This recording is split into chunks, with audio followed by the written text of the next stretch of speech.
mamlaka za wachawi zinavuliwa leo, mamlaka za ndumba zinavuliwa leo kwa jina la Yesu.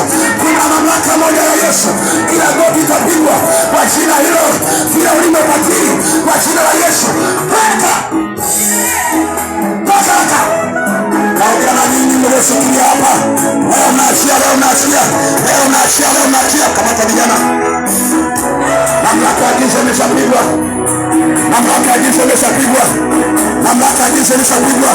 Tunaivua hiyo mamlaka kuanzia kwenye pesi mpaka kwenye nyayo, kwenye miguu. Hiyo mamlaka tena, una nguvu tena, una nguvu tena, una nguvu tena. Yesu alichukua funguo wote. Kaja sasa, funguka kwa damu ya Yesu, funguka upate nguvu. Nguvu za Yesu juu yako. Utawala wa shetani unaondoka, na chile utawala wa Yesu kuanzia sasa hivi.